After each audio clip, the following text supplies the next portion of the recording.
Welcome to On the Ballot with Balipedia, where we connect people to politics by providing neutral, nonpartisan, and reliable information on our government, how it works, and where it's headed. Hello, everyone, and welcome back to another episode of On the Ballot. I'm Norm Leahy, your host, senior editor, here at Ballotpedia, and I do know how to speak well sometimes. It depends on when the coffee kicks in. We had a big story to talk about today, and it's one that's been in the headlines quite a bit. You may have seen it. It's about a redistricting tussle proposal going on in Texas right now. And because it's a moving target, we're bringing in one of the reporters on the ground who's following it very closely. Eleanor Klibanoff, the law and politics reporter at the Texas Tribune, is going to tell us what's going on. Eleanor, thank you for joining us here on the show. I really appreciate it. Yeah, thanks for having me. Now, like I said, this is a moving target. So there have been developments even since the sun rose on us. We're by the way, not to drop too many bells, but we're recording this on the morning of August 13th on a Wednesday. So by the time you see this, something else may have happened too. But can you give us the latest on what's going on with this congressional redistricting fight in Texas? Right. So, the background here is just that Texas, President Donald Trump asked Texas lawmakers to redraw its congressional map to create 5 additional seats for Republicans. And Texas, Republicans dominate basically every level of government. So they can do that. The one tool left to the minority party, which is the Democrats here, is to do a quorum break, which is to leave the state to deny the House of Representatives the head count that they need to pass legislation. And so when the new congressional map looked primed to pass, Democrats hit the road. They left for Illinois and California and have remained out of state for 2 weeks now, trying to sort of delay this indefinitely. And this isn't the first time that Democrats have left the state over redistricting, is it? No, in 2003, actually, right when Republicans first gained a majority in both chambers, they tried to do this mid-decade redistricting again to sort of redraw the maps to better benefit their new dominance. And Democrats left just for 5 days, and the maps ended up passing. And then Democrats left in 2021, not over redistricting, but over some voting restriction legislation. So we've kind of been at this ain't our first rodeo on, so to speak, on this issue. Is there any sense that they're going to come back soon, that their resistance is wearing thin, or what's going on with that? I think the difference between this and 2003 for sure is that Republicans have turned up the heat to like an unprecedented level, right? They've asked the Texas Supreme Court to expel the members who don't return. They're fining them $500 a day. They're suing one of their funders in court saying, it's bribery if you pay for them to stay out of state. They're threatening to go into these other states and arrest them. The heat has never been hotter on these Democrats. Now, to be fair, it does seem to be amplifying their resolve in many ways, but they just need. So I think the core group of Democrats are very united on this and are like, we will stay out of state as long as it takes. The problem is they just need a couple to come back. Oh, is it that few? It's 1 or 2 comes back and you've got a quorum? Yes, we've been at between 95 and 97 every day, and they need 100 to get to quorum. Okay, so if somebody's got a family emergency and they need to return home or whatever it might be, Exactly. they can compel them to. But let's step back for a second. What you said that the overall Republican strategy there is to try to draw 5 more districts that favor Republicans. And the maps, how do those maps look? Did they look like Rorschach tests, or did they? What are these maps? How artfully were they drawn? So Texas actually had not maximized its partisan advantage on its maps. There was a little room to give. In 2021, last time they drew these maps, again, Republicans were still in charge. They drew the maps, but it was coming off of 2018, which was a really tough midterm for Republicans, and 2021, a tough presidential election for Republicans in Texas.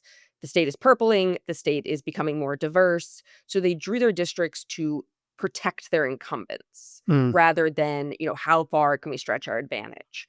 okay. Which is why President Trump saw this as a place. Also, just the fact that we're one of the only states where you can get 5 additional districts. We just Where have a you lot of can go back districts. and sort of fiddle with the maps again. Right. Now, there's something floating around here that from the Justice Department, a letter about coalition districts.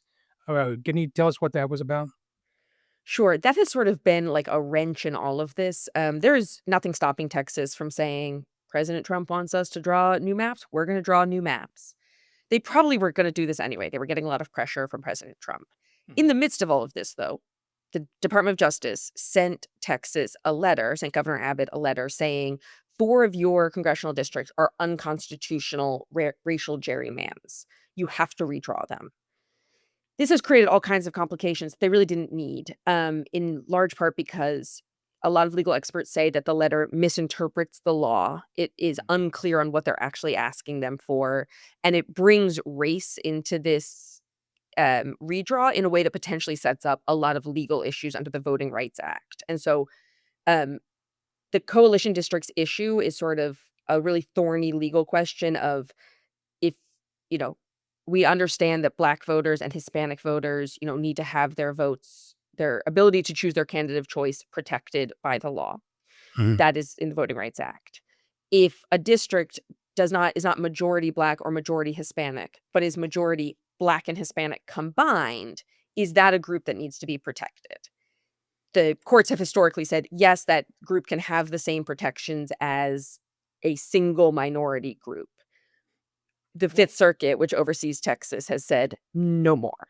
And so now let's talk about another sort of a wrinkle that's going on here too, and that's this: if the map is redrawn and successfully, and it does give Republicans ostensibly 5 more districts they can win. That's no guarantee they will win these, is it? Because of what's the underlying demographic of those new districts. Right. There's no guarantee that they will win it. And a lot of this is hinging on the idea that Latinos who voted so strongly for President Trump in 2024 will continue to vote so strongly Republican in 2026 when he's not on the ballot, which is certainly not a guarantee by any means. But I will say originally when they floated this, there was sort of, I think, this Democratic fantasy that in redrawing 5 districts, they would weaken all their incumbents or weaken a lot of incumbents. Looking at the map they've drawn, it does a pretty good job of protecting incumbents and strengthening their majority. Yeah, and just to be clear, it's legislators who are redoing this, not a commission, not any Right. outside panel. Texas lawmakers redraw their own maps. Right, and so that's that tells you a lot right there. But Certainly. there's one more wrinkle in this that I think is fascinating, and that's the calendar itself. And I believe the Attorney General, Ken Paxton, brought this up. The clock is ticking on how they can get this done. Oh, in a big way. Yeah. I mean, part of the reason why Texas is going first on this, and we've now seen it been made clear that President Trump intends to try to redistrict other states, but Texas has a very early filing deadline. You have to declare that you're going to run by early December. So you need to know what district you're running in. You need to know where those lines are going to be drawn. So we are running on tight timelines here.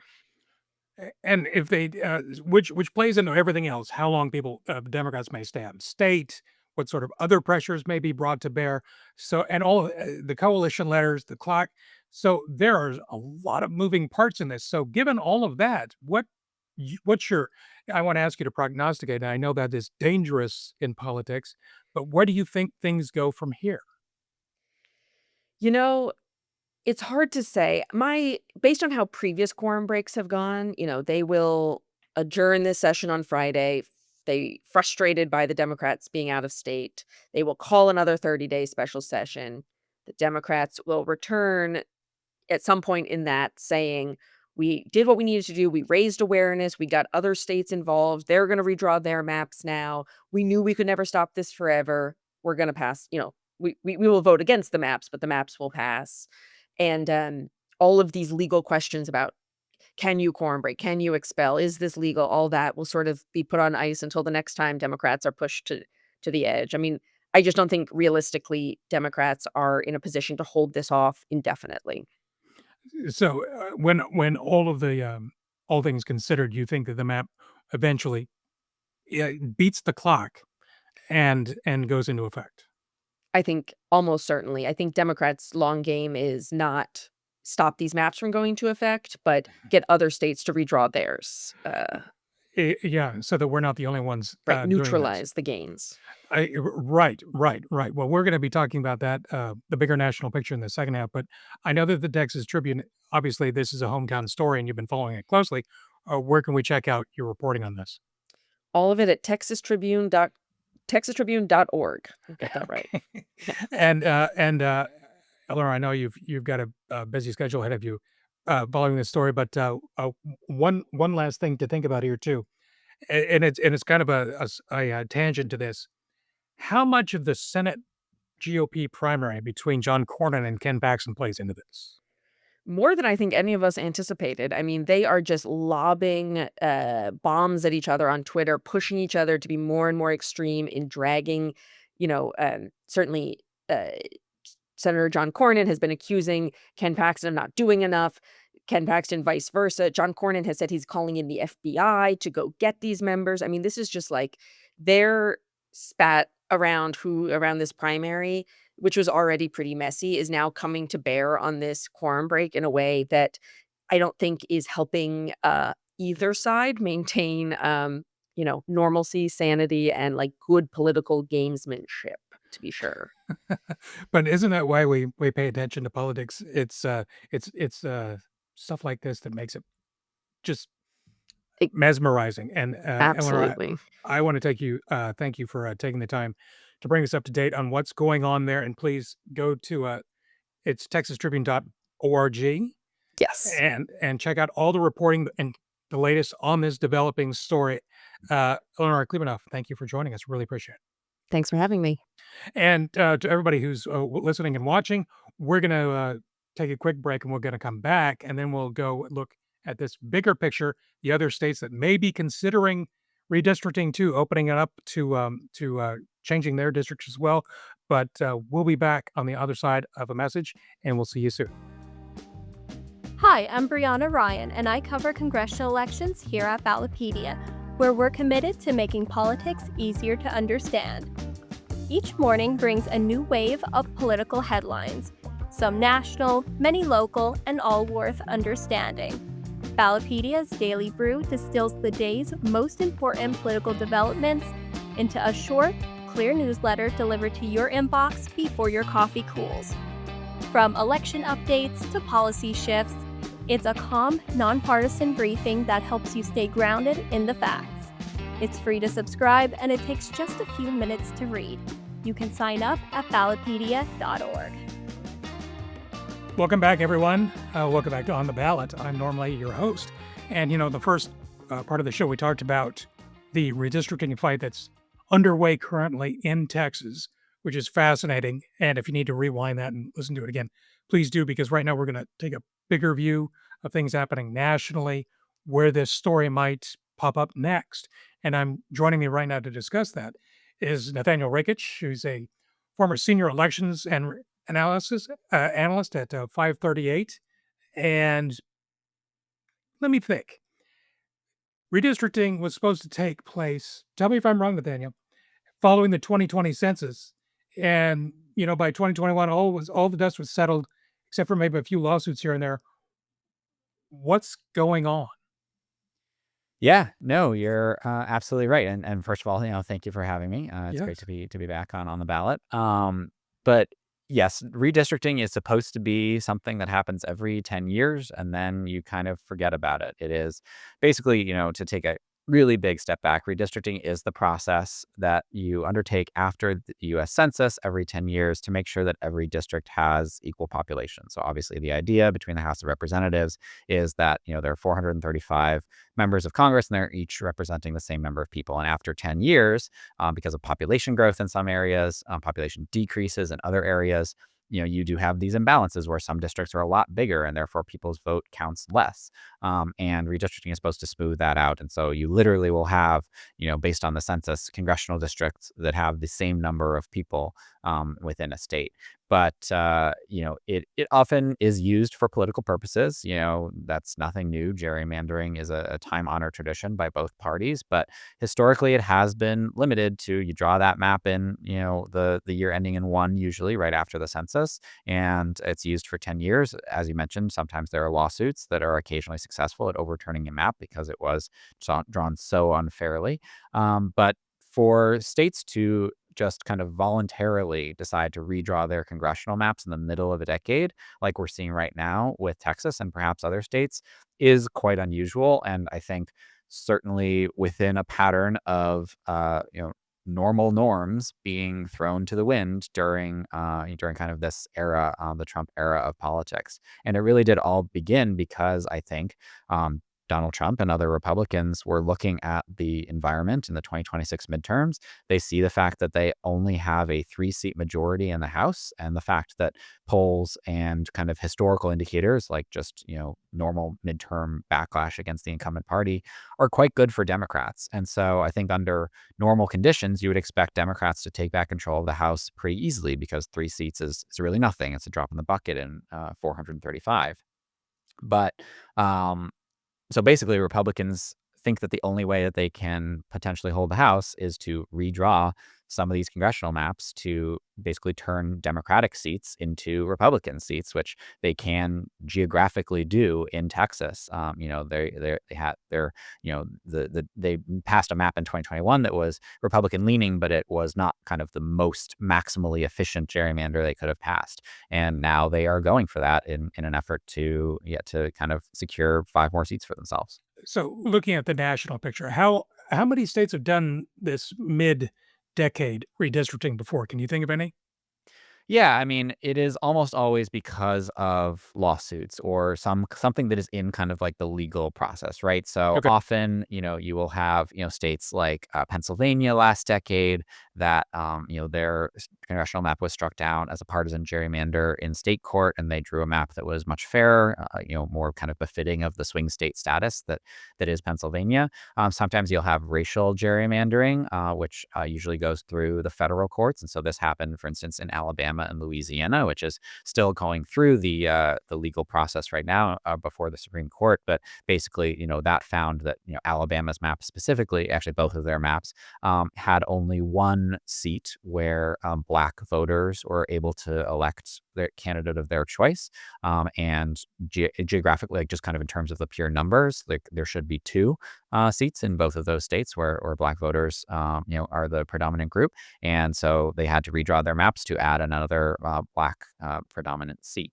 And so, that type of stuff does happen, maybe, a handful of times, 3 or 4 or 5 times throughout a decade. But to do this kind of, again, voluntary, purely for partisan reasons, redraw, that is quite rare. The last time it happened, I believe, was Texas itself back in 2003, which was kind of this very infamous incident with Tom DeLay, which eventually led to his downfall.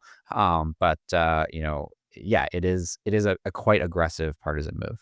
So you're telling me there are cautionary tales in doing such a Yes. thing? Yes. Yes, indeed. Well, isn't that fascinating? Now, of course, what Texas does has not been in isolation. Other states, California, Governor Newsom there is talking a lot about California possibly revisiting its map.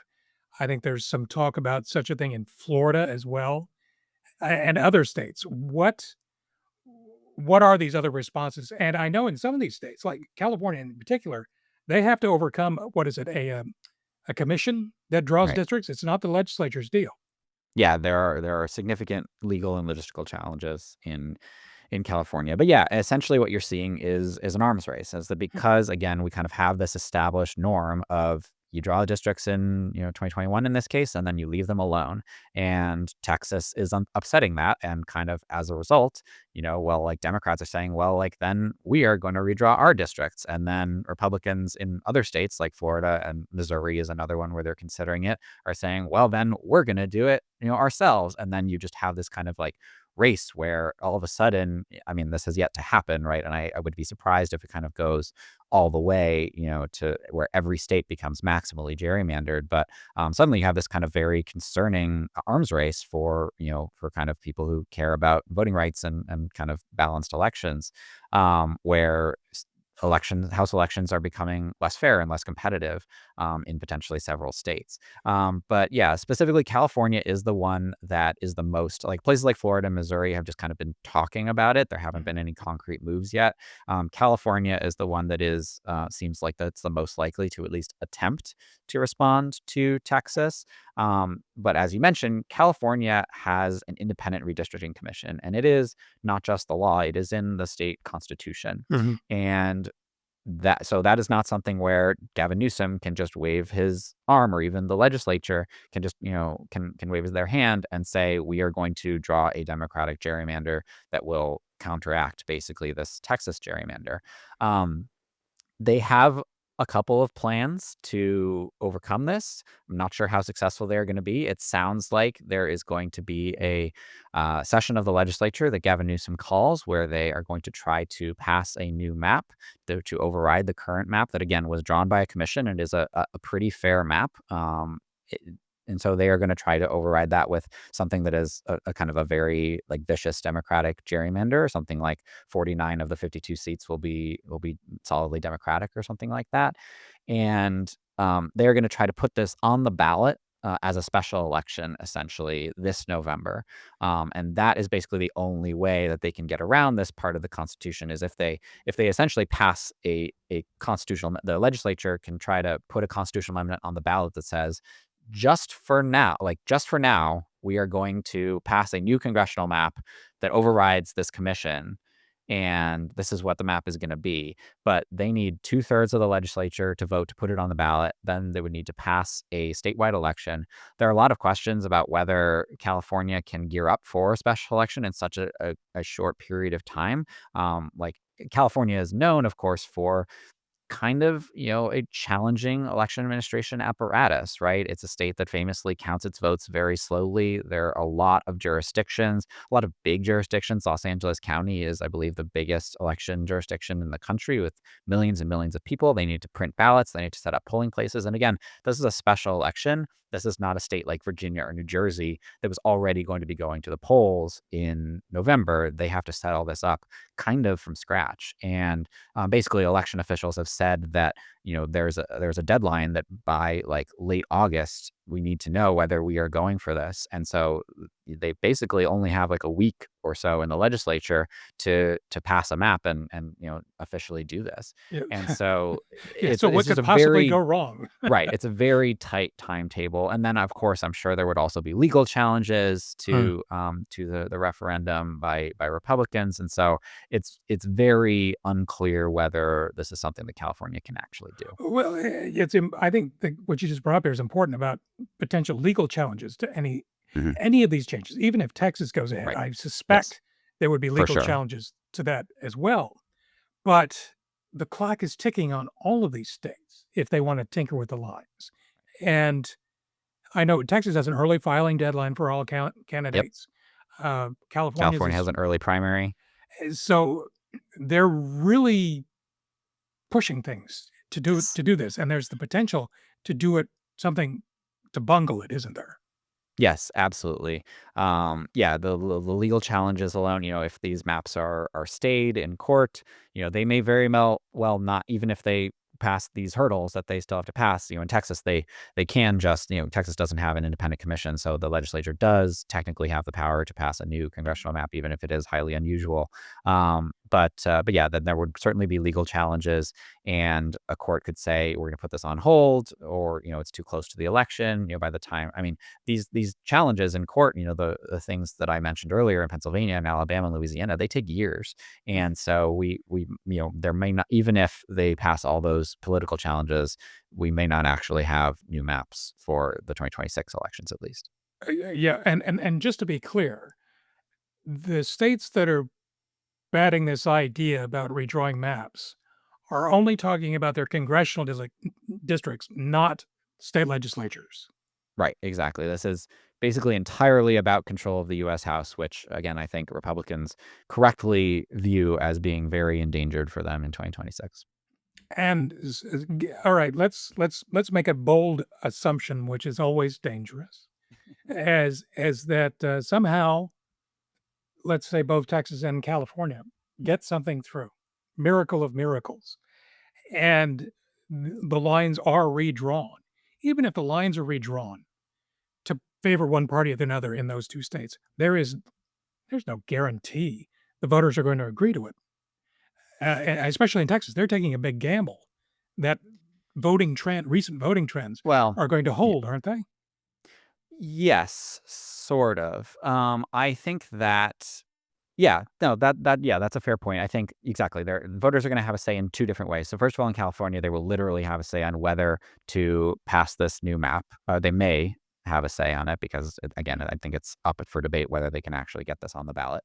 But and they can decide. And like the thing is, right? I mean, like Democrats' argument is explicit that like we are passing a gerrymandered map to counter this gerrymandering that Republicans are doing in Texas, and specifically to like basically to stick it to Donald Trump.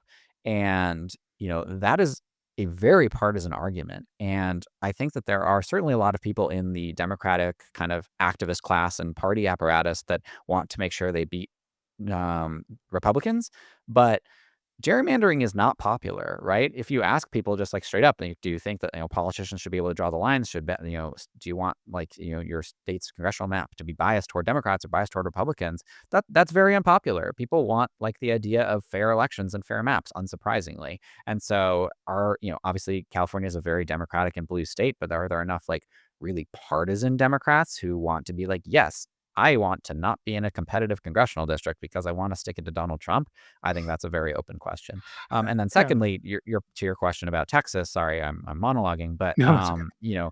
yeah, in Texas, they have drawn a map that is currently making its way through the state legislature. It looks like it is going to pass. That reflects a lot of the voting patterns from 2024.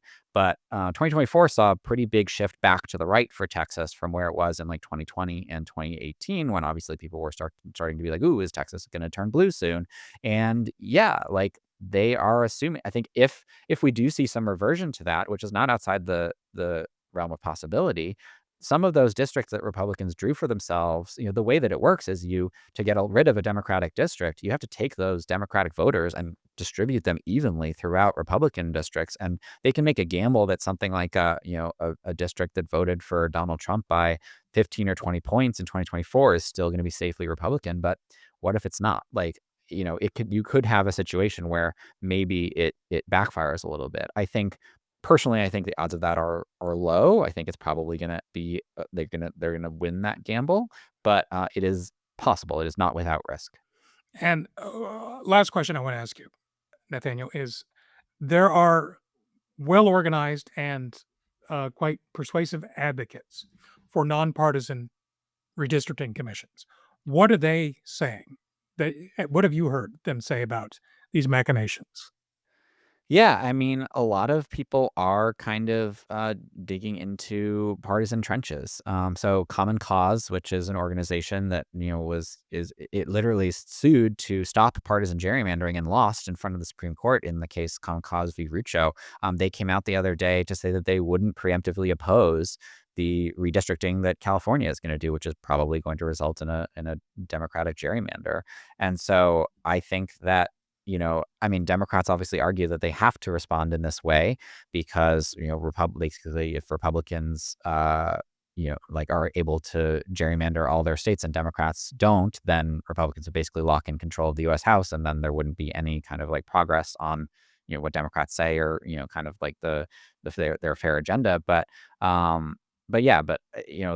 we're in a moment when so much about politics feels existential. And so I think that is forcing a lot of people, including Democrats who, have historically been advocates for redistricting commissions. And a lot of the states that have those commissions are blue states. But they're having to kind of abandon those principles just in kind of the name of like self-interest and survival. Self-interest and survival. Two things that politicians can't do without.